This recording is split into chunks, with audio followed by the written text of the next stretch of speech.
Good morning, all you beautiful souls. And today on Divine Soul Awakening, we are super excited to have Marjorie Reynolds.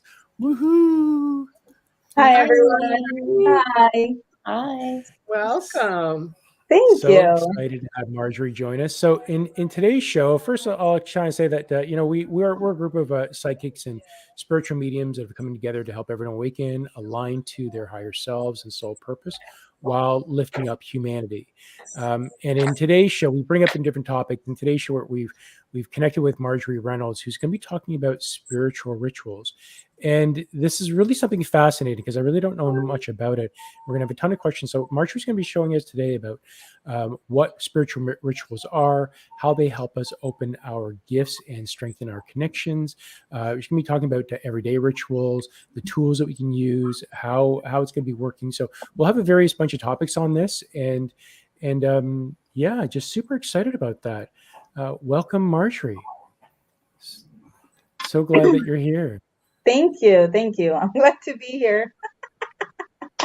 I always love your energy. Marjorie has the best laugh out of anyone I've ever come across. Right? It definitely lights up a room. Right?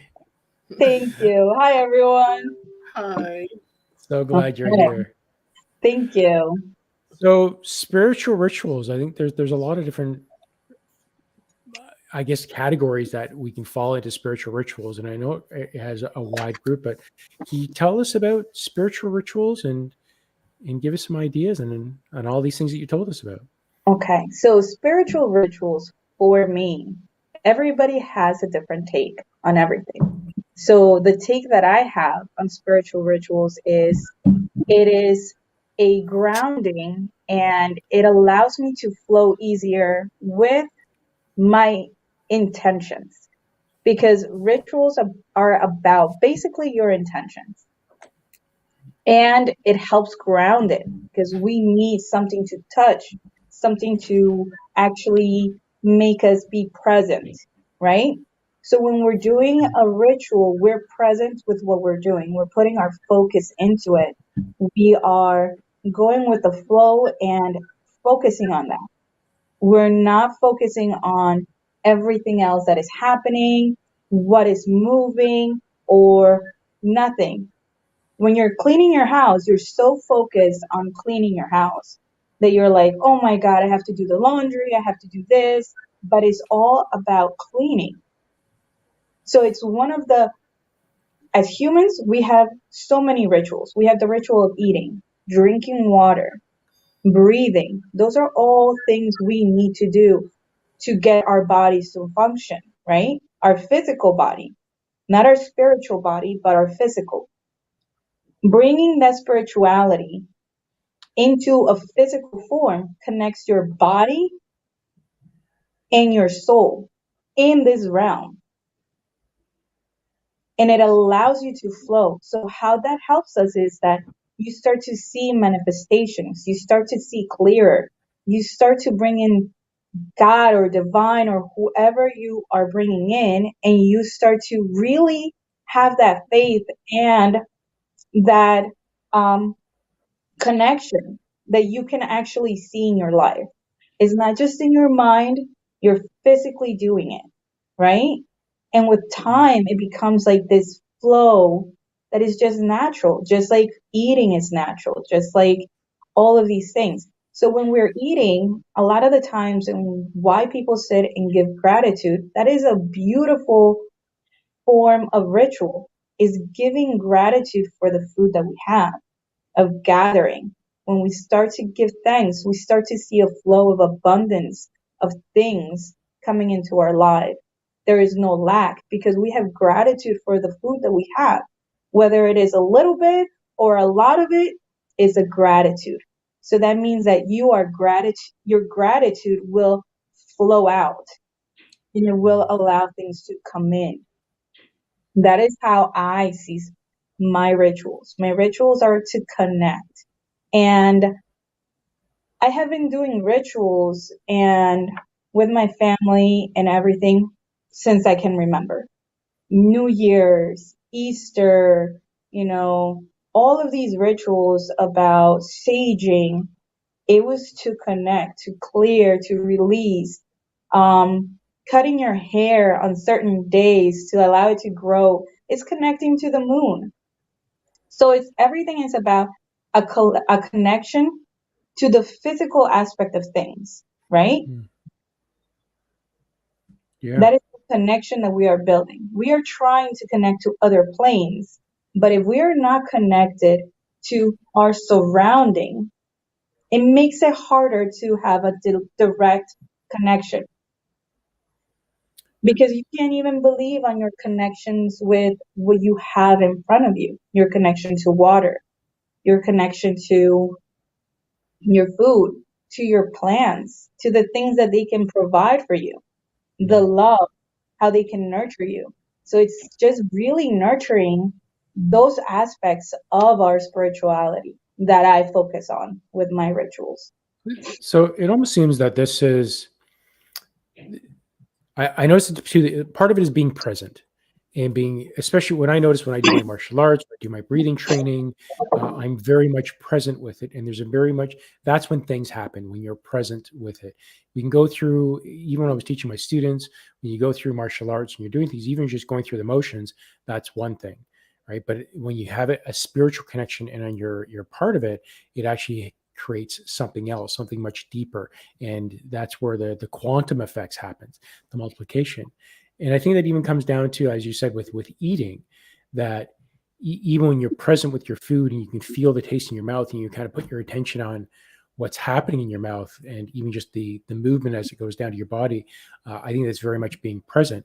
But it seems that a ritual is usually something, could be something very specific as well, that if every time you bless your food, or as you said, cut your hair on a certain day or sage on a certain day, that seems to be, is that separate from what we are about being present, like being in the now?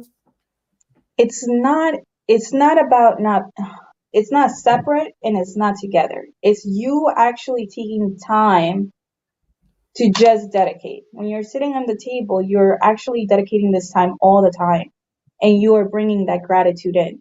But for someone to actually stop themselves and create and bring in, that is the part of the ritual, because you're pausing everything else, you're stopping everything else, and now you're creating. For example, for me, cleaning my house is an everyday thing. My cleaning of the house is a ritual, but what is the most important for me is what I create before I clean my house. So every full moon, I actually take the time and I make sure I have vinegar in my house that I go purchase if I'm running out. And a lot of people like to make moon water. I like to make vinegar moon water, right? Because vinegar is a cleanser. It's a natural thing that you have in your house and it's an everyday thing. But I take the time to make sure that my intentions go into that vinegar until it expires, whether it is to clean my food, whether it is to clean my laundry, whether it is to clean my house. My intentions are going to be put in that so I can utilize, and I'm going to bring in the moon. My ritual is with the moon. I'm going to leave it out. I'm going to be thankful to the moon for the energy. The full moon cleanses. It releases anything that doesn't need to be there. I bring it in and it's now in my vinegar. I've connected it to something that I can use on my everyday life without even thinking.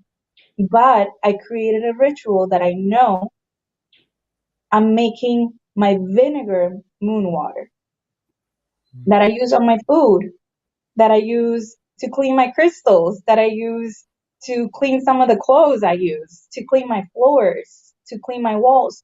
And in that, I'm also spreading that over with my house and cleaning it.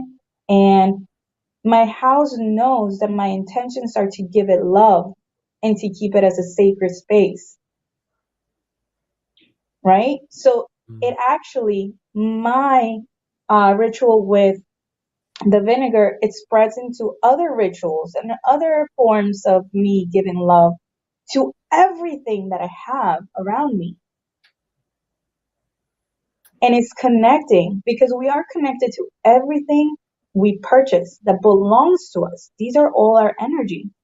So when I grab, let's say this is my vinegar water. When I grab my vinegar water, I put it in my heart and I breathe into it and I speak words. And I sit outside and I ask the moon to assist me and I connect to it. Whether I can feel it or not, I know. And it's not about doubting because your intentions have to be pure. They cannot be mixed with doubts. This is going to work. Is it going to work? Because then all of that gets entangled in that. And it doesn't work. You have to go in with faith, with the belief that you're doing something for you. You're doing something out of love. Right? That's really where the intention comes in, is really just that's The really what faith. we do, our intention, yeah, or faith, or whatever name you want to label it, you want to put on it. Yeah. It really is putting that belief into it. I think Is the that intention is what gives it power. Yes. Gives it power. And it's not something that is outside of you. It's something that you are putting in from you. It's an extension of you that is at its purest, where you can actually, like, you're making the ball of energy and putting it in there for when you need it. I'm laughing, Marjorie,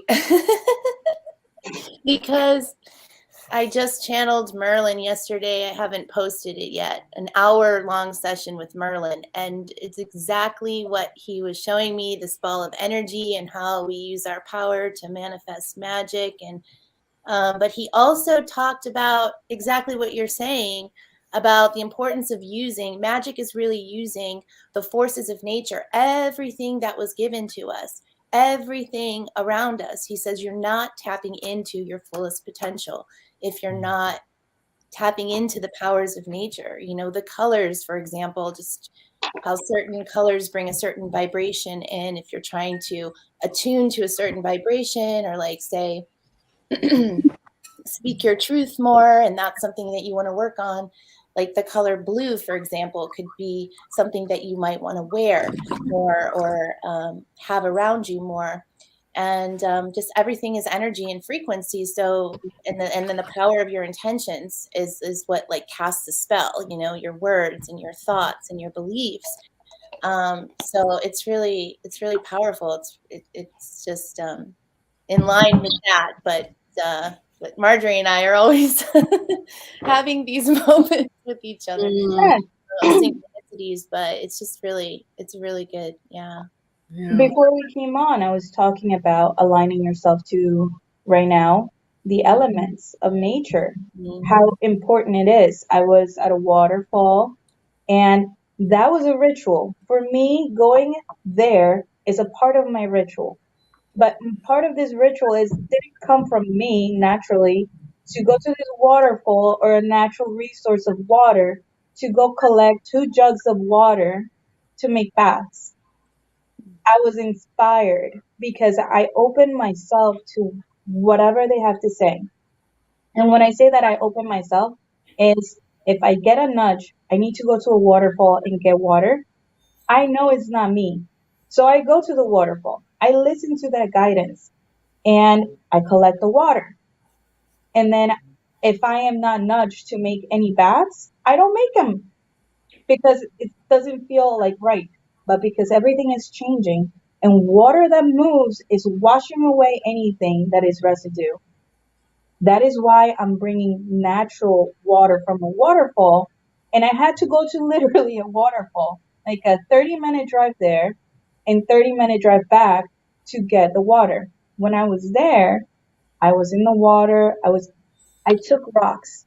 This rock means more to me than any crystal I could have.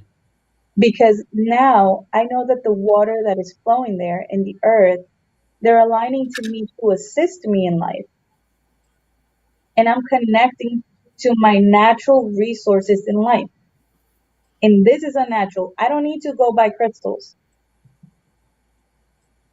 Crystals Love are that. beautiful and they have energy, but if you do not have the money, go outside and Mhm. connect to the earth and connect to the land that you're standing on and pick a rock that will ground you. Yeah. Love that. And that is part of being aligned. And that is what rituals have brought to me, right? Rituals has started as something that I did, but then they started opening me up Mhm. and opening me up because I am now connected to the earth, to the elements. Like the sun is fire. That's an element. We all talk about sitting outside and receiving. That is fire. You can get sun, light a candle. That Mhm. is the warmth, connecting to them. That is bringing that light into your life, is having those connections. Everything is basically a ritual for the human body experience. And that is how we open up a little bit more into the other realms, to being able to sense, feel, because you know now it's a gasp of air. And is it a gasp or is it a message? Are the trees moving to give me a message? Who is here? Why do I feel so energized? Who is giving me this energy? You start to feel more, be more connected, because to be more open, you have to connect to the earth. That is what the gravity is. And that's why we have to ground. Everybody says ground, ground, ground, but it's grounding to the earth, not just the plain earth around you, to the entire earth, so that we can receive more clearly, so that we can hear the energetic waves of the collective. That is how I take my rituals. It's just a little bit more of a opening. Love that. So I mean, you've been working on yourself for a bit now, and you said that you're doing rituals all your life. Do you find that there's a different level or connection with the ritual based on your own energetic state? So let's say as if we're not like necessarily a high vibe and we're a little bit in more of a depressive state, or we're using the ritual out of fear. I have to do this, or this is going to happen. And Like it's everybody, I'm sorry, going to happen. it sounds very like broken. I don't know if it's me. You guys hear me? Okay? Yeah, Yeah. I think it's you, Marjorie. Me, just the internet, maybe. Yeah. No good. I got to use sign language, which I can't All do. right, I'm not sure what it is. Okay. Maybe that's better. Yeah. I did hear part of it. If I am more connected now than before, um, to the rituals, or are they different? They are. Um, as I started to do more mediumship, it became more of just a ritual. It became what it is. It's a being connected to the earth. Um, it became of like, oh my God, I'm not doing these rituals of desperation. It's not, I need to manifest something, or it became a natural extension of connecting and giving myself that space that I love so much. But as you speak, it doesn't sound like it's out of fear. Like I think a lot of rituals has that negative connotation that you have to do something or something really bad's going to happen, and they do the Mhm. rituals out of fear. But as you speak, it's very much from a very high vibe, loving, heart-centered space that's so much more powerful that you can hear it in your words. This isn't like a typical ritual that the or at least the perceived perception of whatever ritual is, that it's like a black magic spell that has negative connotation behind it. It has so This much is more the power thing. behind it. Yeah, so people think rituals are or spells, or they put witch, and they think no, it was just a name that was given to a past point in life, but it's how goddesses had to manifest. That's what they were given. They were labeled as witches, and a lot of them, and like everything, there is dark and good, and it's how people decide. And this is the thing. If somebody was to come to me and tell me I need a candle because I hate my job, my first thing is like, I need to first see what it is that you really need.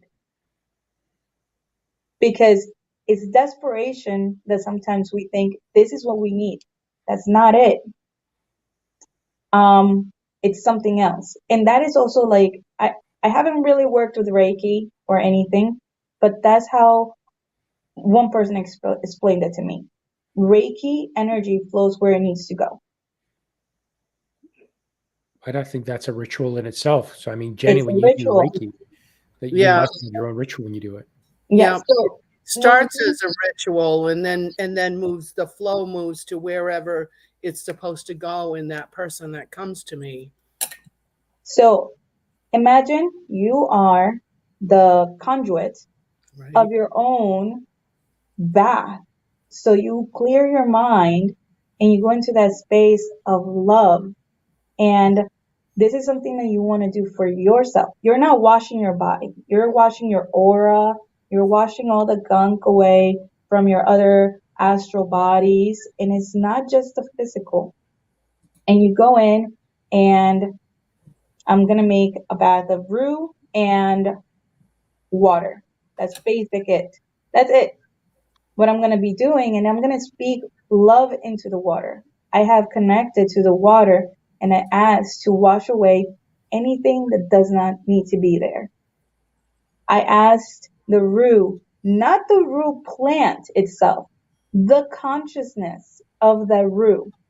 Because I like to grow my roux because I give it love and assistance in a certain way.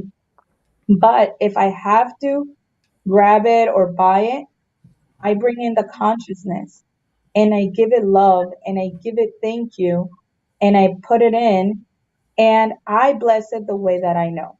This is a thing. Blessings are whatever resonates with the person. It could be a prayer. It could be whatever it resonates with you. It could be just words of affirmation, whatever. I like to breathe my breath of life into my water to connect. I like to breathe into the plants because that's the way I learned to connect. I'm giving my breath to them and connecting our energy. I give thanks to all the four, what is it called? Directions. Directions.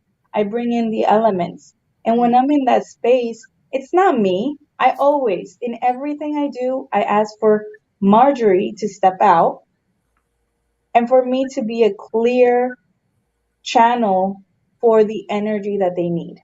It Yeah. is not my job to decide what the person needs. It is not my job to give them like a specific how it's going to show up. It's just, I believe that is being put in there. The God's love and their guidance, their guides with my team being guided and put into this bath. And that is what I do. Same thing with candles. When you want to manifest or bring love or joy into the world, you only have to project that out of your body into this candle that will hold it, that is going to act like the world, that is going to act like the person you want to send that love to, so that it can manifest however it needs to manifest. And manifestation may mean that they lose their job so that they can get a better job. It may mean something not exactly what we are expecting, but our minds try to say like, oh, I want this for that. No. That's why we have to move out of it, even for ourselves. Like when I make baths, I'm like, for what I need, clear me. It's like almost like I am the body, but I am not the energy. Right. I am calling forth the energy into this bath, even if it's a bath for me. And if you try a bath for yourself that you want to do with just water, like go into the shower and just close your eyes and step into the shower and ask the water and your team to wash away. Allow the energy, feel the energy. It's a physical, like washing away. wash away everything, and go about your day freely, relaxed. That is a ritual all on its own that we can do daily to just clear our energy. It's beautiful. It's like all of these things that we can do, they don't cost money because you can do it yourself. And the reason a lot of people go to get these things is because they think they need one thing, but they don't know what they need at that time. It's a confusion of But exactly where do I start. you know, it feels like I'm getting anxiety. It's like, oh my God, like this is work. Like every time I had to take a shower. Every time I got to do this, like I really had to feel and connect. And I don't know why Wow. it seems ridiculous, but I'm getting like anxious here. Like, oh my gosh, like I'm doing it all wrong or something like that. It's because we sometimes forget that our connection is to everything. Yeah. And when we are in the bath and naturally are taking, like it's washing away, it's literally washing away. When we do this exercise on a daily basis, it's just a natural thing, but we're not being aware of the importance of water. We're just going in there, washing the body, and not being aware of the importance of the water touching Right. our body. The luxury that we have to have access to this on a daily basis and not be attuned to this, it's a lot harder. It's about that awareness of what's happening around you outside of your physical body, like we learned in our those of us taking the classes with William. You know, you bring that awareness in. Just standing under that shower in the morning, it becomes something more than just cleaning yourself, having a bath. It adds, you know, that daily awareness of what's going on with us at that time and clearing that stuff out. I It's a do that on a daily meditation too. basis. Yeah, This is it's like being walking meditations in life. You're in a exactly. meditation all the time, but this is not a shamanic work. I am so sorry. I'm going to have to step. I think there's an emergency going on. Give me 1 second. Okay. Talk amongst yourselves. I wanted Yeah. to say, Con, to that feeling of anxiety, I feel like that's like a knee-jerk reaction of the ego, because it's like, you know, our minds are always going and going, and sometimes maybe those are moments where we're thinking about stuff and what we've got to do, and we're planning things in our mind, but it's really just asking us to like drop the ego for a minute and get into like the moment and actually feel our connection with the water, just like we would tune our awareness to a specific guide. If we were trying to channel that Right. guide, we don't have a problem doing that. So it would be easy for us to tune into the water even in that moment, but just, you know, taking that time to connect with the elements, like, which is basically Mother Nature, which is basically what we are made of. I just watched something recently about that. It's like we all come from the elements. The elements were created first, and then humans, and then galactics, and then animals, and elements were created first. So, you know, initially we all come from those. And yeah, Yeah, I feel that that's really interesting how she's explaining this, but it really yeah, but it resonates. seems even it's like so much more than that. Because Hmm. I mean, there's a lot of things that I'll do during the day that I am present for, and Mm. I'm very much connected. Especially things like meditation, channeling.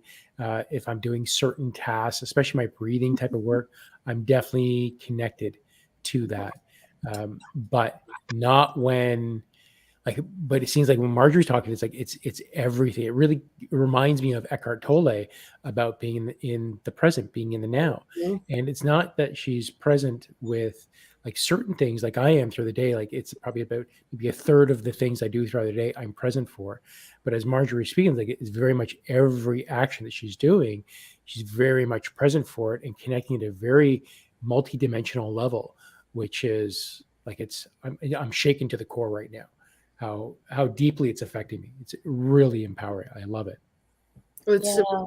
about increasing that spiritual connection too at the same time by doing these things, having that awareness at each moment of what you're doing with your life. You know, it's not just about what we're thinking, it's about where our intentions are, you know? 100%. Everything that we do is intentional, right? That's intentions. Intentionally walking. Are we being grateful for being outside and walking? Even if we're not out in nature or having this fresh air, we are able to just be outside and walk and have that gratitude. It's it's living life for what it is. It's a blessing to be present in this planet. We're not here to be tortured.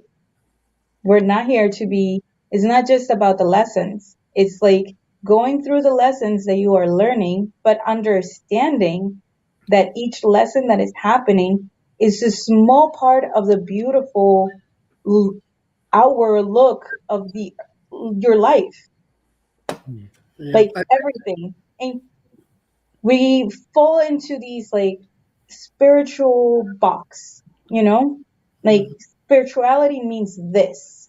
Spirituality means life. That's what it means. Spirituality is not just meditating. It's not just the way we speak love or send out love. Spirituality is how we go about everything in life. It's about, and this is not just, and this is why it's coming back. As you guys see, like everything naturally is falling apart, and it seems like we're going more the natural way. And it's not the shaman way, it's the human way. We put shamanism into a category, but we all are shamans, and we are all working as a shaman when we are journeying into meditations, when we are helping other people journey into anything. And it's not about just that, it's about walking that path. And they walk the path of being in gratitude with everything, to the wind, to the earth, to the rain. Like you can make a bath out of like rainwater. Put a jar out and just like collect rainwater and be like, oh my God, I am so grateful that it rained. And I am so grateful that I can clean my body with this rain and take it in the shower and shower yourself. Boom. Yeah, it's interesting though. Yeah, you just gave gratitude for being able to have water on earth. Right. And acknowledge that it's a big thing that connects us all. So those are the kind of rituals that I do. There is also manifestation. You can use candles, but it's not about desperation. It's about letting things go and opening a path for new things to come in. It's about connecting. It's about being in a space of releasing mental clouds and everything in between. When you express that gratitude for the things around us, that brings us back into the present, which brings in that love vibration, opens up that heart expansion. And then once again, we connect everything and interweave it up into that spiritual part that everybody's looking for, you know? 100%. Like we become a bridge, you know, a bridge for and I feel like that's what, I don't know if that's what shaman means, but I feel like there's some meaning to that. Like they're not messengers, but like almost like guides between both worlds. I don't know. I feel like I wrote a paper on that a long time ago, but they're the ones that they're not journeying for you. They are helping you on the journey, right? So water is helping you on the journey of life. Air is helping you on the in your journey of life. The sun is helping you in your journey of life. Without these guides or beings, we can't journey in life. That means we will die.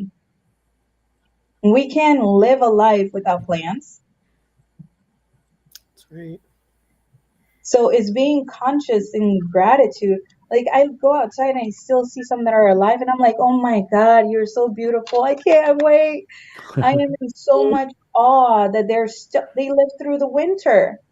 Like I go outside and I'm so happy, for that they lived, and they're showing me, they're teaching me, and their resilience, they're teaching me, and they're Right. teaching all of us.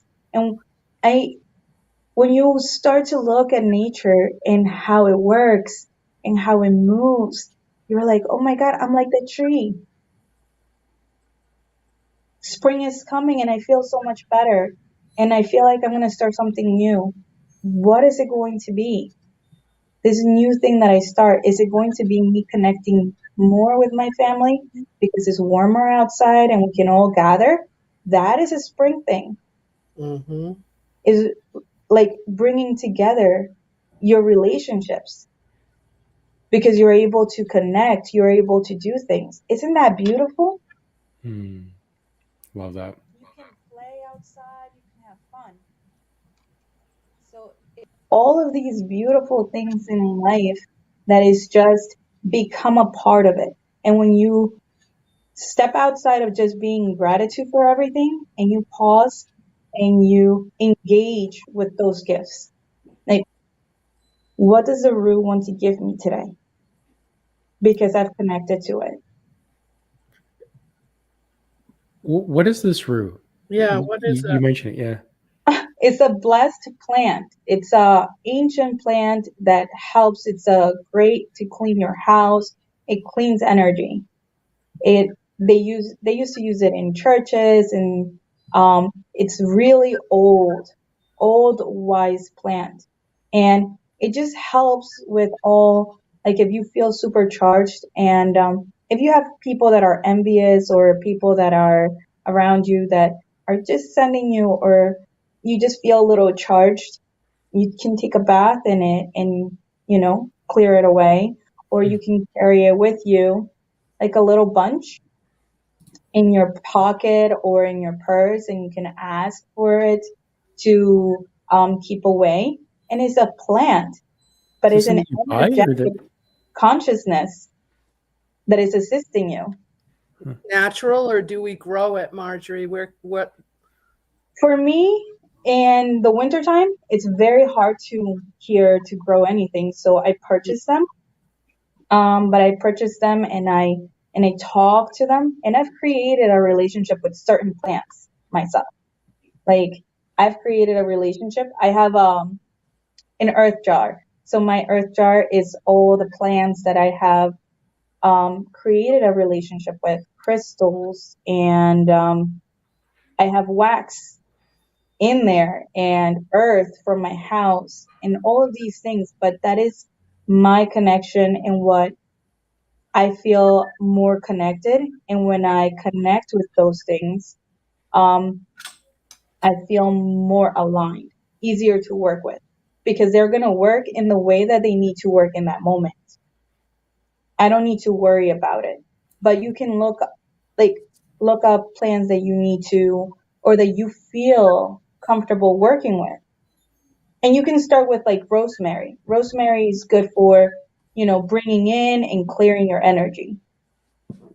So It it's can not necessarily a plant called rue. It is. It is. How do It you is. spell that? We have carried RUE. RUE. Okay. And this plant is actually, the butterflies love to eat this plant. Ooh, we like that. They love this plant. Imagine the transformation of a butterfly comes to this beautiful plant and devours before it becomes a butterfly. They came in and killed the root that I had because they ate it all up. Imagine the connection. That connection of transformation, of clearing. But that is what I do. I read into everything. Like, oh, the butterfly signifies this. Mm-hmm. And it comes and eats my root. And, it's transformational. All of these things are aligned. They call upon each other and link up. And it's looking at how people read the collective energy? Everything is on an energetic level, linking up for something, releasing and bringing in. Before we get into what some of the everyday rituals are, Christy is a shaman, and this Christy, how does this align to? I mean, I don't know. It sounds like it'd be exactly what you do because you are connected with nature. But can you talk more on your side? Well, it's just the connection with the plants. I'm so resonate with everything you're saying, Marjorie. It's like I'm just speechless. It's just like wow. But yeah, it's just straight in line with that. And but I did have a question, Marjorie, when you were talking about the candles, and I know I've heard you speak of candles quite often, and I wanted to ask you. Do you set intentions to release something with the candle burning, or is it bringing something in? What are you doing with that? Well, it depends. It depends on what the candle is for. You can use a candle to release, and you can use a candle to bring in. So for me, I set my candles like if I burn a candle in the afternoon after 6 o'clock, I release. It's Why for after release. 6? Why after 6? Yeah. Because it's sun is going down. Okay. And that's when we do most of our releases at night. Okay. So even like baths, my release baths, I do them at night. And anything that I want to bring in, I bring in the morning. I take my morning bath. I do honey baths, or I set candles in the morning. Why? Because what does the sun bring? It brings light. So you're connecting. It's like the sun down. You're going to bed. You're releasing your mind. You're going to sleep. You're relaxing and letting go, right? And in the daytime, you want to bring in, how do you want to start everything? What are you growing? What is going to rise up? Okay. So that is how I do my candles. That's And there beautiful. is like this in between time between 12 and 3. After 3, if I want to do release, at 3 o'clock, I use that time because that is Jesus' time, the time of his death.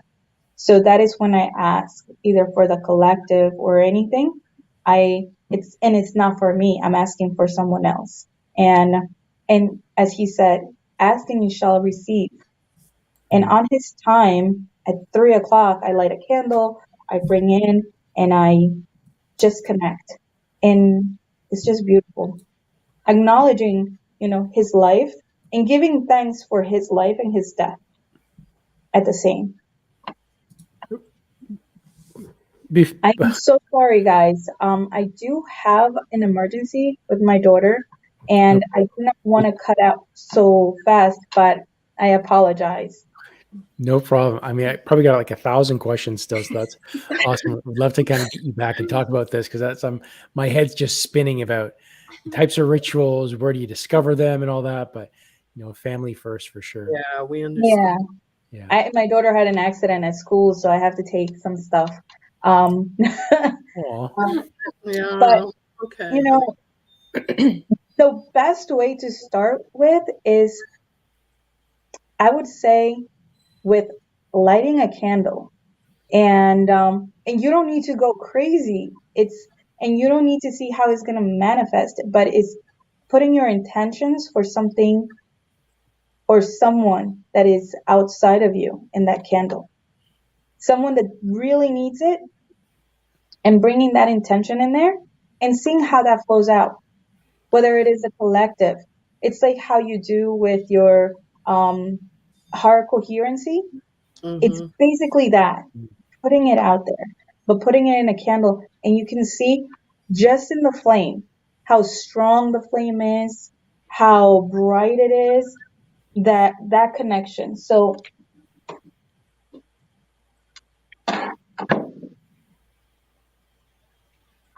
this is not we're not in a session, but I wanted to have a clear connection. I did not prepare for this or anything.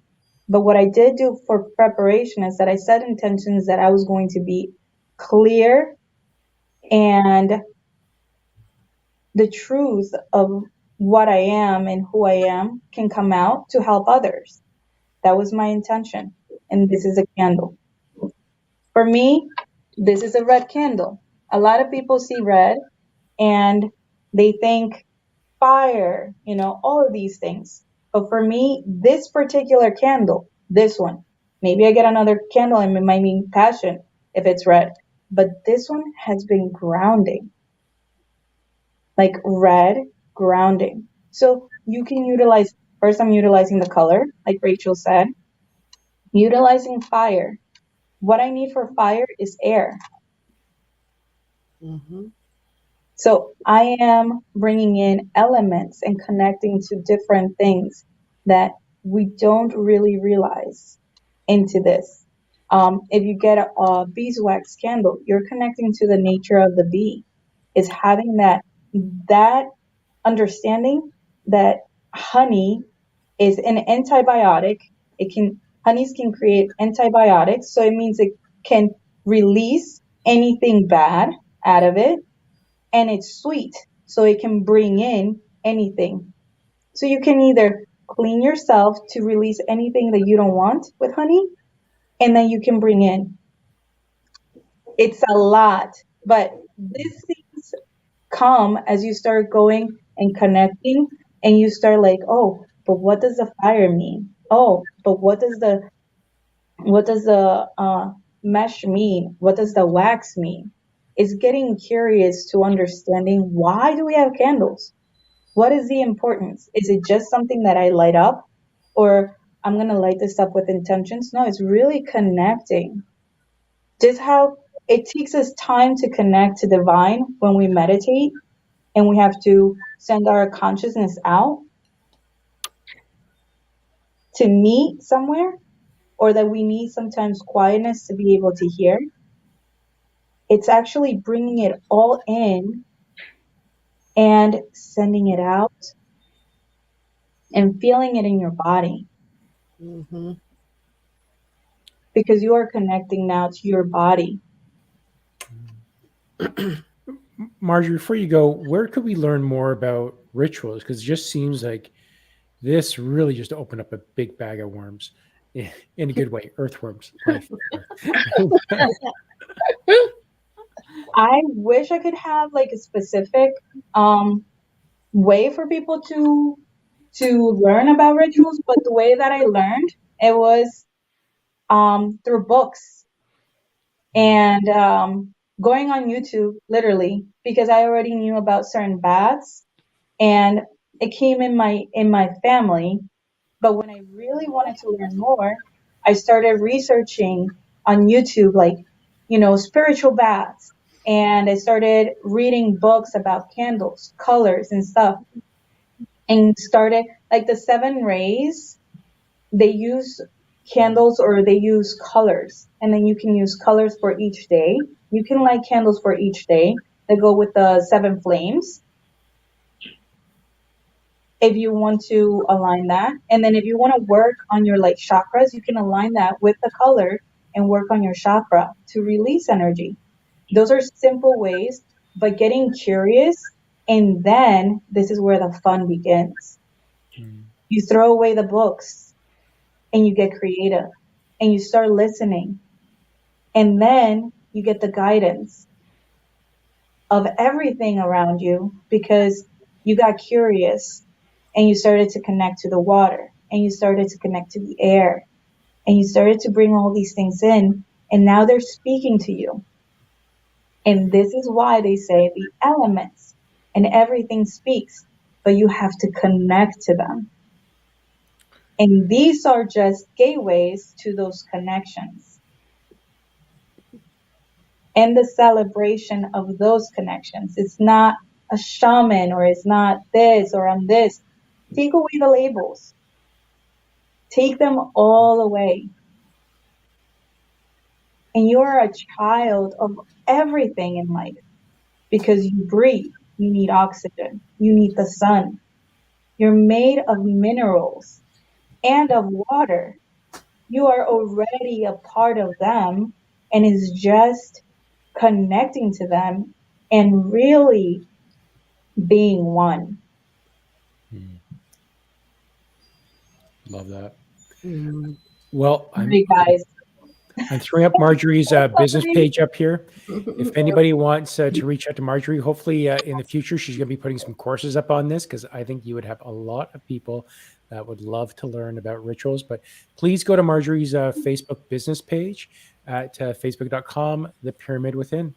Thank you, Marjorie. Have a great day, guys. Love Bye. you. Thank you. Love, thank you.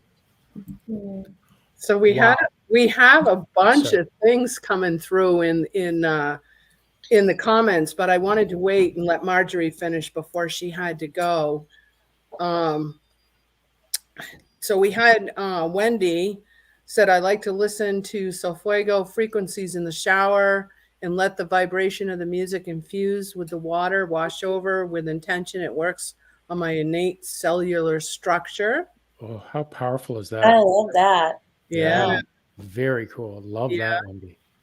And then we have Kay, who said, my great grandma showed me how to connect with a glass cup of water and a candle. Reminded me of her. Oh, interesting. Yeah. Let's see. And we have Kira said, rituals are quite common in India. Look up Holi 2022, which is celebrated this week. Cool. And let's see. Oh, here's another one. Kira says there's a ritual called Surya Namaskar. I apologize if I'm not saying that the right way. Prayer to sunrise in the morning is a ritual. Absolutely. Yeah. Love that. Love that. This is so ridiculously really cool. Do you guys have any certain rituals that you do during your day or up throughout the year? Well, for me, most mornings, I'm not always perfect about it. I have daily reflection books that I read, which are spiritual, and each day has a certain saying in it to go by. And also doing, oh gosh, I'm going to blank on the name of it right now. There's another, I'll think of it.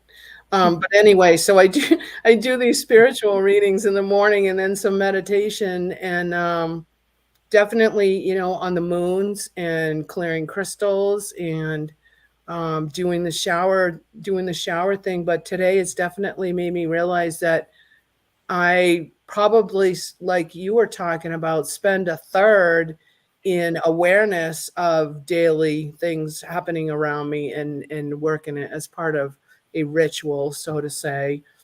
This has been a great opening to just become more aware of exactly what's going on.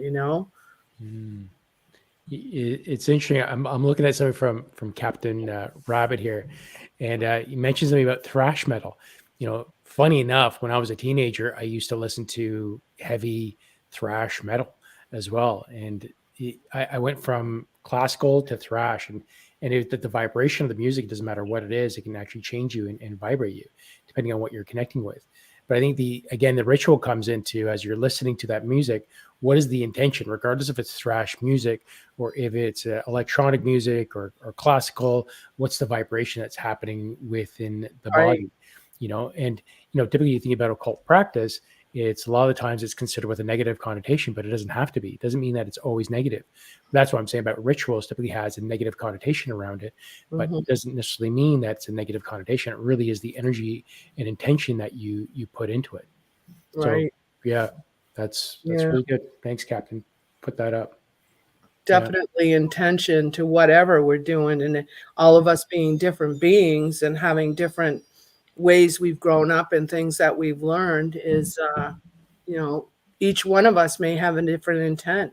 And I like the fact, we can pick up a stone outside and have that intention that we can get grounding and healing from that, not necessarily have to have a purchased crystal in our hand. I think it was really good that Marjorie brought that up, Yeah, I feel like there's really no right or wrong way to do any of this. It's like, it's whatever you're drawn to. If that's what you resonate with, and that's maybe is the frequency that's going to be the most healing for you, in that moment. And yeah, just being open to all possibilities and tuning to your intuition on that. And yeah, so I agree with that. all of How that. about you, Christy? As a shaman, is there rituals that you have that's well, I mean, I don't see myself as a shaman. Thanks, Con. Shaman Christy. well, you do have your name. Was it you have your shaman name? Yeah. You are now, Christy. It doesn't Okay. That's matter. I think recently, just here recently, I've developed a morning sunrise ritual as to come up with the sun and just to be grateful for the day and set intentions on bringing in positive and highest energy for the day in the mornings when I wake up. And that has helped. I'm usually outside when I'm doing it. So the connection with the weather and like sometimes it's snowing and sometimes it's raining and sometimes it's beautiful but it doesn't matter. I'm there and I'm grateful for it, whatever it is. And so that's one thing. And then the water, the shower has always been a connection for me. And if I'm feeling a lot of heavy energies, like a collective type heaviness, then I have to just sit in the bathtub. And I always do baking soda and Epsom salt and lavender. And I'll set and that it feels like it just sucks out all the toxins from my personal body. And then that helps me to like help release some of the heavier energies that are coming in from the collective too. So that's a few things that I do. But the connection, like with the plants and the animals, I have like I've always had a real tight connection with all animals. My entire life, I've felt such strong compassion for any animals that I've been around, and it's grown as I get older, and as my I guess energy expands, that expands as well. And the plants has been something that I've come into the past few years and have been trying to grow that connection as well. So,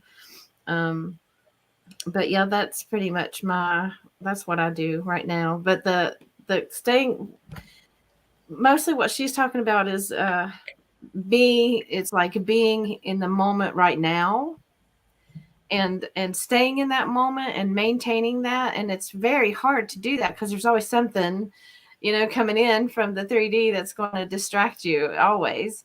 And so, but that when you draw it all in, it's just like, okay, it's nothing else matters except this moment right here, right now.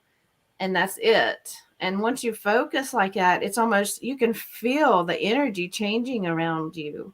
Like it's like, it gathers more precisely, I think is a good word. It's more organized. And it's like, instead of feeling chaotic and just like non-existent. And if you are sensitive to energies, you can actually feel it coming together when you're in the now moment. It's almost a profound feeling. It's like it takes your breath away almost when you are totally in the now moment. And especially if you're outside in nature and there's birds and the wind is blowing on your face or the sun is shining, you can just like feel all of that at once and take it in and just like be in the now and not be thinking about 10 other things at the same time. And that you can feel it. It's like this energy goes like this and it just kind of settles and you can feel that. So those are some things, that I do. Love that. Yeah. Kay says that every element is the perfect tool in the correct hands, and Archangel Gabriel anointed each tool. Nice. Yeah, and it really goes to show you that it doesn't matter what the tool is. It's whatever intention you put into it, like we were saying with Right. Captain Rabbit and the thrash music. doesn't matter what it is. I remember just being even raves, and I'd be at a rave, and if you were in a state, so when you're at a rave, you typically have ecstasy, and ecstasy kind of puts you into that loving state where you just care about people. You start hugging people, and that's what the effect of ecstasy was. You just wanted to dance and have fun, and it was just so loving and amazing. But ended up what happening is because you afterwards, I probably only did it a few times, but then I would go to raves, and because I had that feeling of love, and this is before I actually awoke and connected with my higher self. But I had that feeling of love and peace, and just so when you get on the dance floor and you'd feel that vibration of the music, you would really just kind of get into just what I was putting out, and the intention was just pure love. So regardless of it, whatever that tool is, whether it's an actual physical tool or music or vibrations or connecting it with nature or water, it seems that we can kind of take that with anything. Yeah. Yeah. Kay's also saying, yes, I seal my home when I wake, when I sleep, when I leave, when I'm returning. I also pour libation across my front door to alert my ancestors to be prepared for my day on my behalf. Mm. Nice. Yeah. Yeah. Very cool. Very cool. Yeah. Love that. Love that. And you know, so Captain Robert brings that up as well, right? From MC Sharkey. You know, ultimately, back then, I needed drugs. I needed drugs to kind of get to that feeling. I needed the acid. I needed ecstasy. I needed to smoke weed. Now, if I do anything, it really is just because I want to, but it's not because I need to or have that effect, because I've kind of just opened myself, or I've released a lot of the demons that I had with me, or just, not demons, but you know what I mean, like just negative thoughts and whatever else, or things that were kind of weighing me down. And now that I release those, and in my meditations, it's just at such a different level now, that I realize that, you know, having these drugs or other elements, it was a tool. That was my tool to get to that higher vibration. But now I don't need that tool. It's not necessary, because I can go so much more beyond that and not having it. But you know, that's what most of us need. We need that crutch. We need something to escape, whether it's drugs, alcohol, sex, promiscuity, whatever it might be. We're using that as an escape. We're using that as a tool to escape ourselves. So really, this kind of goes back to part of our emotional releasing, letting go of these fearful thoughts and negative thoughts that we have, but also spending time in using these things that we have us into a higher vibration. And whether you want to call that a ritual or not, it's all part of it. Yeah. Yeah. Cool. Well, I think we're kind of winding down here. It's going to be a bit of a short session today. What do you guys think? Anything? I think We could we've do heard awesome rituals to try different things in different ways. And Yeah. Look at what Kay talks about. Yeah, certain drugs, rituals. That kind of takes me back to mushrooms. You know, now using mushrooms is a big thing for rituals. I don't know if an you guys know ayahuasca, ayahuasca. Yeah. I've been hearing about that too. cacao ceremonies. Yeah, plant medicine. I mean, there's definitely truth to, you know, being able to tap into the energy or consciousness of the plants and help them guide your process of healing and connection to the divine. But like you said, Con, I mean, even that, even you know, can become a crutch. Some people can have these profound experiences with those types of ceremonies, and then they keep going back for more, not fully integrating it and realizing that, like, you don't have to necessarily go into that all the time to cleanse and to heal and to connect to the divine, I guess you could say. You know, Yeah. like everything in moderation, I guess. I don't know. Well, that's the thing, because I mean, when I was doing drugs, especially in my younger years, but you know, it's still legalized in Canada here, and it's readily available. But before it was legalized, and I did it as a young person, that was my escape. I needed that escape because there was no other options. It's Right. not until then I worked for a long time, then it became legalized here, and then I used that as a crutch to get medical cannabis and use that for my MS and degenerative disc disease. But then it took me back to my high school days of just using it to escape. So I wasn't using it for the medical form. I was just using it to escape and have that high because it felt so good. And you'd have these spiritual moments. But if you didn't have the tools of the meditations, the emotion releasing that we've been doing now, I wouldn't have known that I had another option because the drugs was my only option. That's the same with it. Most people, drugs is their only option. They don't have any Right. tools, and they don't have any other experience. But once you kind of learn something new and realize, oh, well, this is even better. It's like once you have, even you have a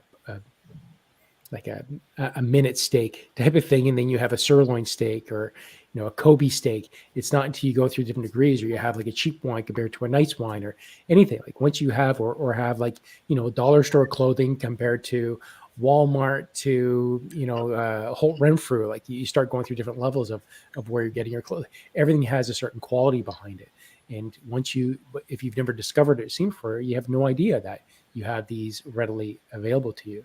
And that's what I love about this, because what Marjorie did today was just wow. Like she's talked about rituals and candles for some time, but it's never resonated with me. But until she actually spoke today and shared what she did, it resonated so deeply that I have a whole new respect for it, a whole new respect and appreciation. Yeah, me too. Yeah.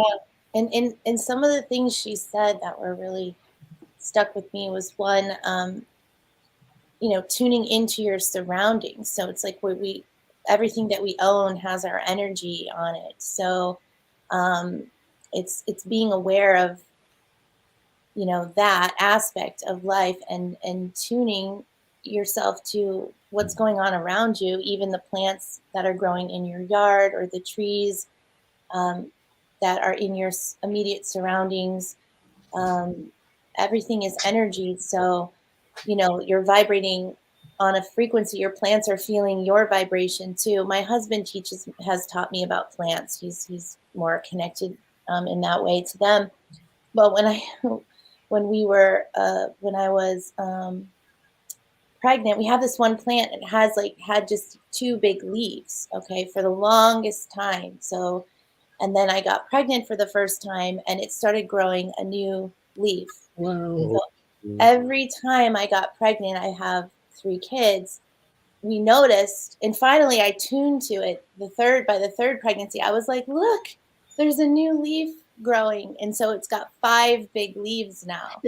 But That's cool. That's so cool. Yeah.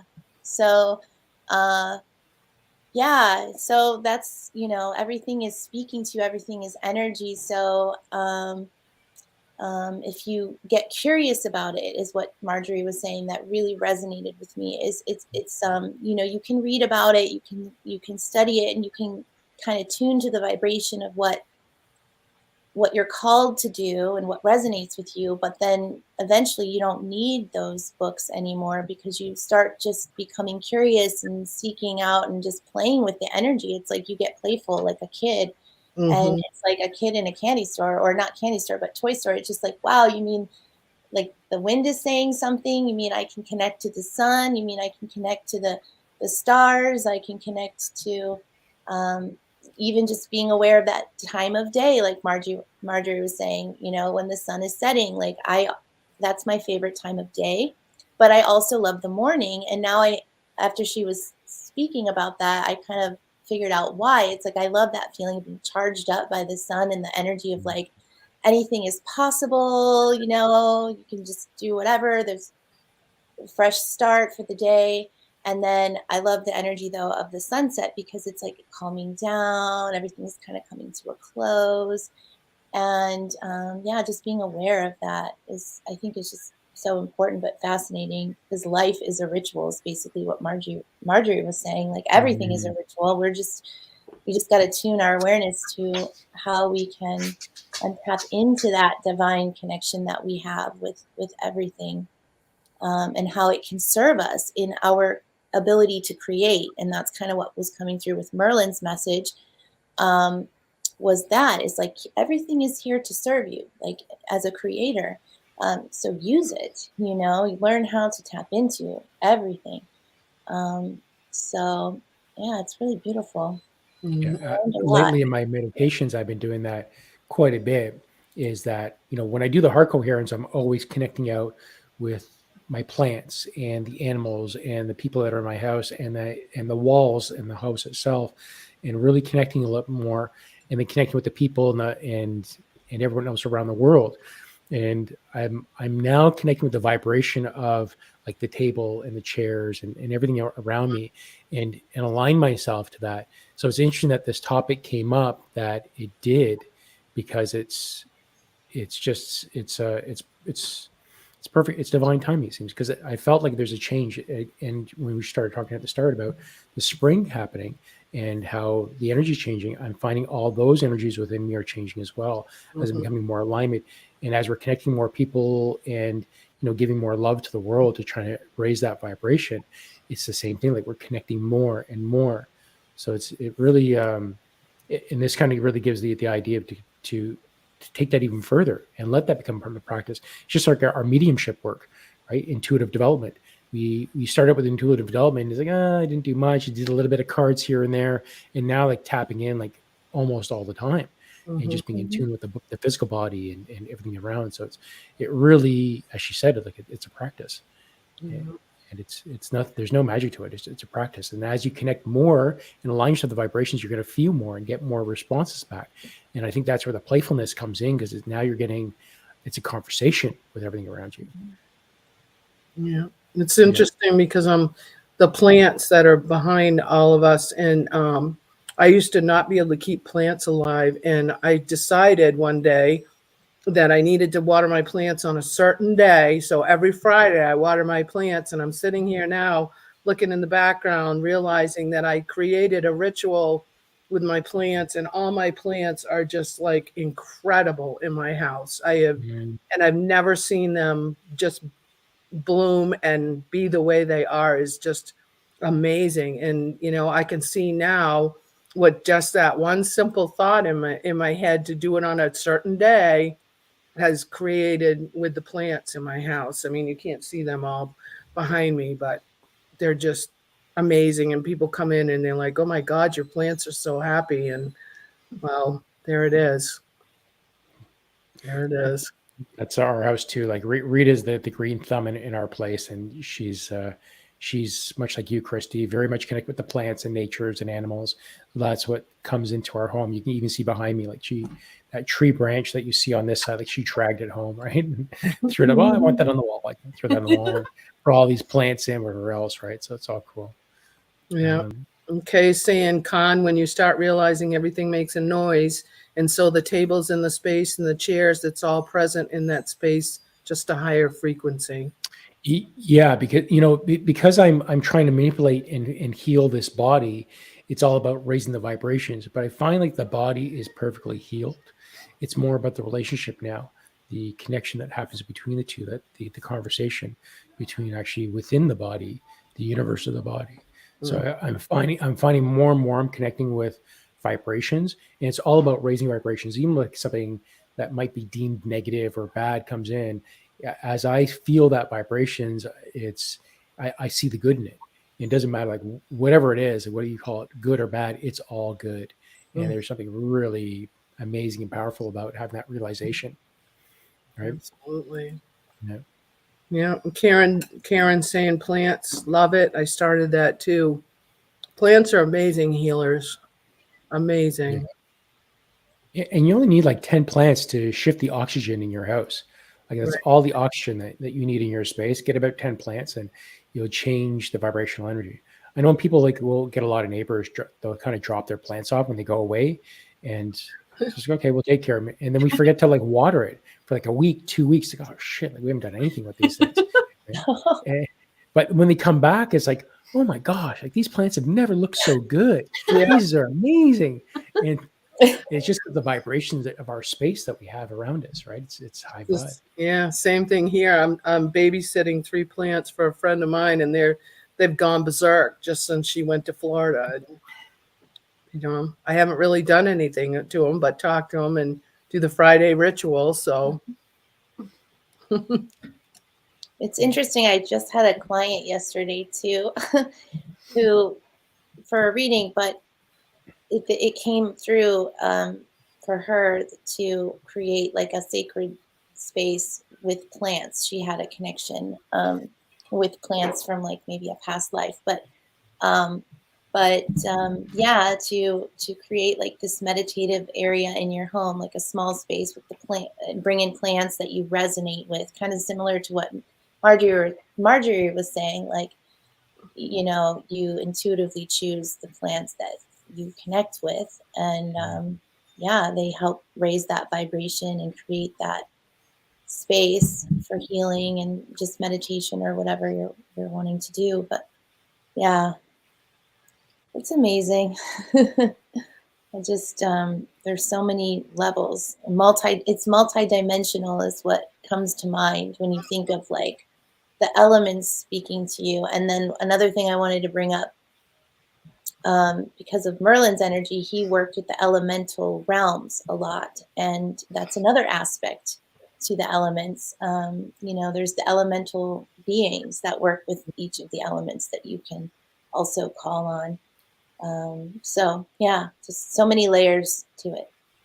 Yeah, and also the plant energy will interact with each other as well. Mm-hmm. So, like when you're bringing plants in, Con and Jenny had mentioned, like you're babysitting the plants, and they interact with your plant energy, that lifts them up, and so that's why they are looking better by the time their owner gets back. They're like, wow, because they're carrying that energy in and around your space already, and that plant is coming into that space and absorbing that energy as well.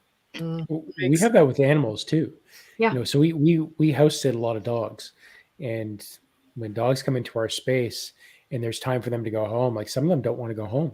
They'll run to the front door. They'll see the owners like, man, who's gonna see? They'll kind of run back and like jump on my lap or something again, right? It's like it's time for you to go. Oh. But the energy is shifted, and sometimes they'll come here. Like we had one dog that came here. It was our first dog that we watched. That every time it would urinate, it would be dripping blood afterwards. It'd leave a trail, and it would have to eliminate itself at least like 5-6 times a day, and because it just couldn't sustain a solid stool. So after the end of the 3 weeks, this animal was having perfect urination elimination at any time, and maybe just going outside once a day instead of having to go out 5 times a day. And it was just part of this healing. Now, food was a big thing because Rita ended up doing energy testing and saying like, hey, this food that you're eating is actually garbage for you. So she uses her pendulum and tests out all the different food, and that's aligned for that particular dog. And she finds out the sensitivity of that animal. But after those 3 weeks, that the culmination of all those things, it was perfect. And that's become Rita's ritual. Any animal that comes to our house, she's testing it and aligning their energy. Oh, that's awesome. Yeah. And she'll often do that like she does that distantly. So she uses a picture, and she'll get a picture of them and balance them out and find out what needs to be, what's going on with their diet and what's going on with their bodies, and she do that. So yeah, she's so in tune with animals. It is ridiculous. Her distance work. Yeah. Wow. Ridiculous. Yep. It says the dogs tell it. Yes, they do. Yeah, animals will tell you. And that's what got me into working with horses. I mean, I always loved horses. I mean, I think I was a horse in a past life. Sure, I was. I came in here. You're a unicorn. Yeah. Something. I was drawn to like Pegasus type animal, when I was little. But anyways, something. So what I was gonna say is like they're very good energy readers, and that's why that's what drew me into equine assisted therapy, to learn that trade, was because the horses will literally mirror the emotional or whatever's going on inside. The horse knows it, and they know what that person needs. So if someone was sexually abused or something, and it's just interesting because sometimes these horses have trauma too, in their own experience of how whoever owned them or whatever some of them were abused, but it's just to see this heart connection, and this horse will come to this person and just give that person whatever it needs in that moment, or show that person through their interaction with that person what's going on inside, what that person is maybe trying to release. So the horses give us information, you know what I mean, as psychologists, but I'm not a psychologist now, but that's what I was training to become at the time I was studying. So I saw a lot of amazing firsthand experiences with people that had some pretty severe diagnoses. And one was like, not schizophrenia, but split personality, where she had other, personalities that come out, and she would go into that. But just what the equine therapy can do for people to help them heal and integrate, I think, on a higher level is just beautiful. They're really angels, like animals are. And I had this show up in a dream the other day that animals are here to raise our vibration. So they're here to raise our vibration because they're so pure of heart. And that's why having them around, is like with Khan in your home, and it's already high vibe, but even the animals, because this is another thing about the animals, they take on so much suffering from humans, from the collective. They're really here to transmute that, but they need healing too. They need to rest, like horses will tell you, you can't work that horse every day. That's a lot of healing energy to take on. It's like they take on a little bit of that energy to transmute it, but then they need to regenerate also, the animals. So you having them in your home, Con, I feel like is giving them that opportunity, because they take on also the vibration of their owners. So whatever, from what I understand, whatever problems, like feelings, anxiety, things like that their owners might have, well, the animal is feeling that all the time, being in that vibration. So you being able to have them over and raise them up a little bit is probably very healing for them. And that's what I feel like Rita's really helping to do. It's like a caretaker for the animals. It's beautiful. Yeah, that's exactly what she is. She is a caretaker. She's fairy or fae or however you want to call it. She's a custodian of the land and its animals, and that's all. It's so necessary, and before for me it was, what are you doing? And I didn't really connect with it or resonate with it, even though I love nature and animals, but not to her extent. And she's really just opened my eyes and the connection that there is there. It's all thanks to Rita, like part of my spiritual awakening and opening. It's just observing and being around her and allowing myself to fall in line instead of fight it, and to actually observe it and see it and see the good that's happening there. And it's so much more now that spiritually open and connected more, that you can feel it and see it, the benefit and how necessary it is, that we all need it. How important. Yeah, it's a great point. I feel like we should have Rita talk about her work with animals sometime on our show when she comes back, or I don't know if the next time, but whenever, in the future. Yeah. I'd love to hear more about it. And I almost wonder, my question for her would be do you ever notice if physical symptoms in an animal somehow mirror physical symptoms that their owner might be experiencing? I always wonder. I wouldn't be surprised if she said yes to that at all, because we're so connected to our animals that wouldn't. I have a story I'll quickly share, just because it's actually happening today, but on this topic, and then we'll probably wrap it up. I've mentioned this before, so I won't go too into the story of it, but in September of last year, right before my mom passed away, I had a friend who had passed away unexpectedly, and she had a horse, and anyways, the horse ended up coming to me because nobody wanted the horse, really. It wasn't in a good condition. It was very starved, bones showing, all kinds of skin issues and hoof issues, and it could barely walk when I got the horse, and I didn't know it was in that kind of condition. But I, channeled my guidance on it, and the feeling was I'm here to help give this horse a second chance and a choice to live. The vet told me, the farrier told me, put this horse down. It's going to cost too much money. Like, you don't necessarily want to take on the financial responsibility. Plus, he's an older horse. He's 22. And, but I talked to the horse, and I just was like, no, he wants to live. Like, he's got that spirit. And I knew him when he was in better health and younger. And so I just took the steps that were necessary. Let's said some prayers. Let's get him back on a good diet and all of these changes. But he really started to transform and come around quite quickly in his personality. And long story short, it got to a place where the vet basically came up to me and was like, and she's not a very touchy-feely type of person. She's pretty like, just, this is my job, and not too attached, in a deeper sense, but just the work that was done. She came to me and she was like, oh my God, Rachel, she's like, I'm so proud of you. She's like, look at this horse. You've transformed this horse from becoming something that was like not rideable. Like, she's like, I told you to put him down, and I just can't believe, how far he's come and where he's at now. And so she was very proud of me in that way, and it's very touching.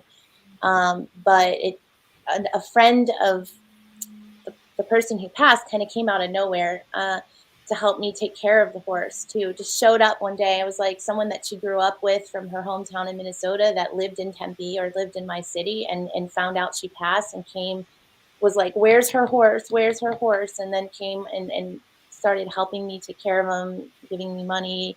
And they developed this incredible bond. And she helped find him.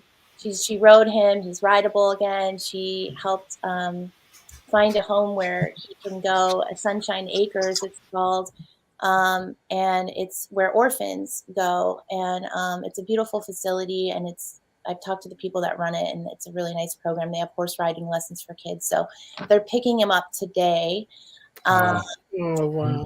And they came out to ride him, and it was just like, we cried because it was just like so touching to just 5-6 months ago, this horse was like not looking good. And so it just goes to show you, like what love can do, and like what animals, who they are. I knew he was here for something else. I knew he was here to help people in a different way, and that all of the suffering he took on from his owner, who was kind of an alcoholic and was a closet alcoholic and died of complications from that, was transmuted, and he was here to take on her suffering a little bit, but then this helped him heal and her heal on the other side, and all of that. Wow. And he's gonna have a new life. So I'm really Oh, Wow. Story. Love that. that's beautiful. thank you. I know I'm gonna go say goodbye to him today, and it's a little emotional, but Gosh, I bet. Mm. It's emotional just hearing your story. I'm just like, oh my gosh. yeah, it's hard to believe that it even happened, because my husband was like, we can't afford this horse. I'm like, I don't know, we just have to trust something's gonna come of this, like he didn't come to me for anything else. Like, I just feel like I have a role in this, and I'm just gonna help him. So That's beautiful. Yeah. Beautiful. Thank you. honoring him, yeah. Mm. But anyways, Now we can all honor him too, and Mhm. shows you what intent can do. yeah.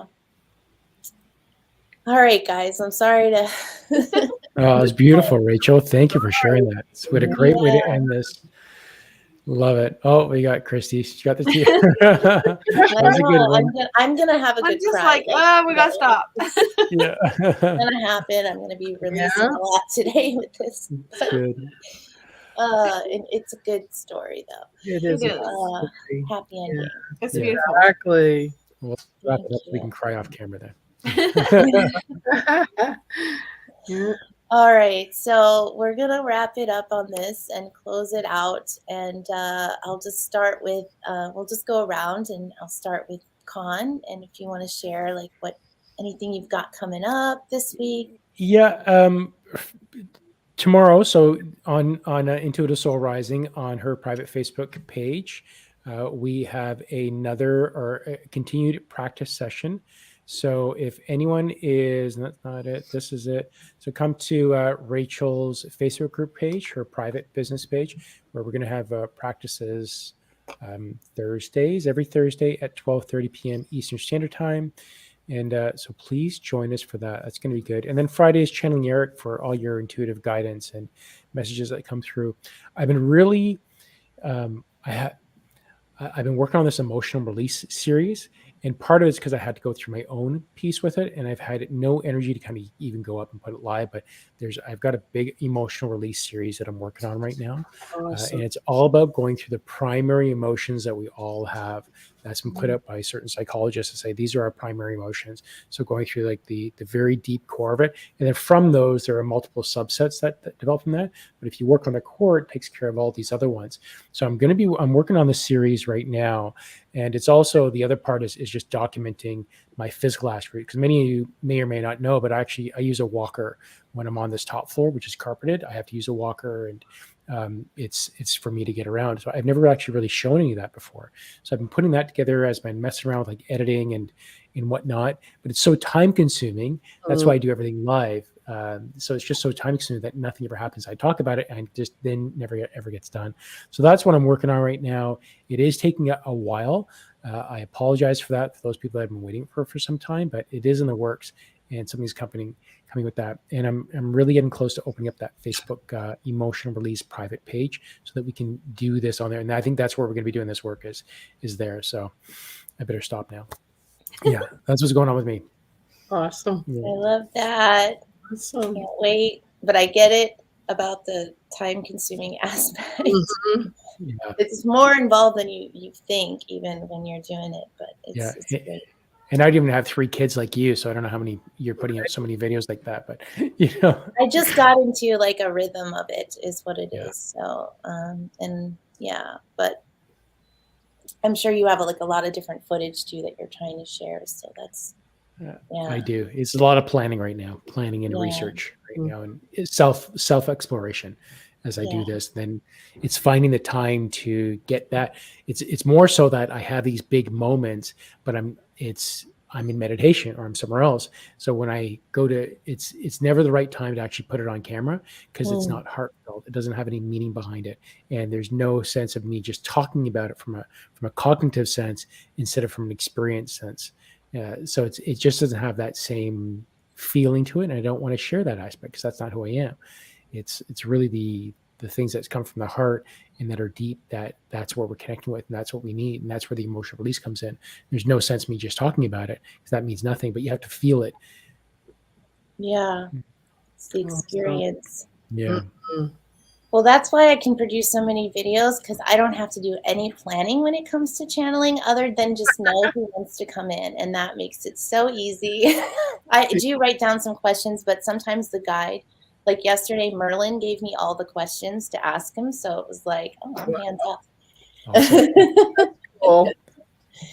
But yeah, it's just the shooting, like having the time and quiet space to do that. But anyways, so Jenny, how about you? Well, I launched my YouTube channel, Jenny Hart, a week and a half ago. Thank you. I have my first meditation on there, and so the link to that, I believe, is In the description. Yep, in the description. Thank you. And I'm getting over a cold, and as soon as I get my voice back to normal, I'm going to be posting something else on that. So that's what's upcoming for me. I'm not sure if I'm going to do a meditation, a reading, or something else. I'm waiting for my guides to show me what's coming up next. So very excited. And it is time consuming, but I loved it. I learned so much just getting that first one out there. It was amazing. So I want to thank everybody who's subscribed and liked too. Thanks, guys. And Christy? I'm doing this time thing where I cannot get my shit together. Okay. I'm just like, what is happening? And I see Wendy is here. She's supposed to have a reading with me like the last time, not this past time, but the time before. We have been emailing each other back and forth, missing each other. Still haven't got up with her to get her reading done. And so, Wendy, please, let's get together because it's been forever. It's like February since we've been trying to do this, and so, and I think her time is probably like I feel like she's like me. It's like this crazy time thing that's happening. But yeah, I haven't got any more videos up on my YouTube yet.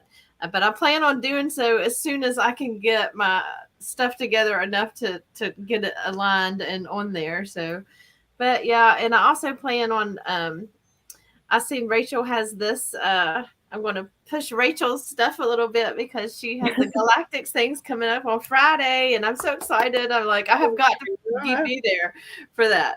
So I'm like, I've seen it, and I'm like, oh yeah, I gotta do this. I gotta be there for that for sure. So it's going to be really cool. So talk about that a little bit, Rachel. What's going on with that? So I want to start connecting to the Galactics more because, I've connected to them, some of them, but not all of them. And I just feel like, with clients and stuff, I want to be able to help them connect to their galactic roots. So I'm going to do it once a month. I've decided not every week because that's too much of a commitment, but once a month, one Friday a month in my group, in my private group, I'll host a channeling practice session, and we're going to bring in a different galactic beings each time. So this first one is on Friday, March 18th at 3 p.m. Eastern Standard Time. I think that falls after your spirit messages, right, Con? Do readings on, and so it's going to be the Ashtar Command's going to come in first, and then the Pleiadians. And I'm Pleiadian. I've had a lot of Pleiadian lifetimes, so I have some Pleiadian guides. But I'm also going to I hope to have a couple people join me live. I might post something about that on my wall today to see if anyone has Pleiadian guides or they channel the Pleiadians or whatever that wants to come on with me or just practice. Because I really enjoy going on with other people. I could do it by myself, but it's just more interactive, I think, and helps everybody kind of also get more confident in their channeling. So I look forward to that, and I look forward to tomorrow's practice session with Con. It's just a regular medium practice session at 12:30 Eastern Time on my page, our group, and that's another one where other people can join us live, and we have usually a nice crowd there, and it's been really fun. And I'll probably do another Manifesting Magic live event with my sister the following Tuesday. So a week from now on Tuesday, the 22nd. And we're going to bring in Merlin probably for that and talk about dreams and dreaming and how that relates to manifestation. And probably the spring equinox. So there's just a lot happening energetically right now with the planet. So I'll be posting my Merlin video hopefully today. It's an hour long, so it might take a minute to upload and all that, but that's really good. And also there's a full moon update message from him in there. And the full moon is Friday, March 18th, and last one before the equinox, which is on Sunday, the 20th. So it's like bam, bam, bam. We got all this stuff going on. So pay attention to your body, what your body's telling you, because the last new moon hit me like a ton of bricks, and I must have been cleansing something, but I don't know what to expect with this energy. But Awesome. And then how about next week? Do you know what's going on for next week? Oh yes, next week our show is, we're going to bring in a panel of guests that are men to talk about let me look at the exact awakening men is what we're calling the show, but it's basically talking to different men about their experiences with spiritual awakening process, but then also opening up their intuitive gifts, tapping into the divine feminine side and what that experience has been like, and why I just really feel like it's very important that we talk about this openly, because, you know, it's a unique experience for a man to kind of be tapping into like emotions and feelings and processing and you know, all that stuff. So yeah, so that'll be a good one. Fun. And yeah, I'm everything excited else, for that. yeah, I think we covered it, hopefully. So that's it. Just make sure that you don't forget to subscribe and Mhm. like the videos and subscribe and to our channels, and all of our contact information is in the descriptions box if you want to reach out. And I did want to say, if June is watching, June Murphy, I haven't gotten her I haven't heard from you yet, June. You did win a reading, so just, you know, contact me through my Facebook business page. You can book your session there. Okay, and I think that's it. So Beautiful. And if anyone can, in the comments, please leave us a comment and let us know if there's any ideas or topics that you want us to cover on Yeah. Divine Soul Awakening, because we'd love to bring you what you guys are looking for, and we'd love to share that. So yeah, that's it. yeah, that's a great suggestion, Con. Yeah. Yeah. All right, beautiful souls. Bye, So much everybody. love. Thank you, everybody. Love Bye. you all. Bye. Bye.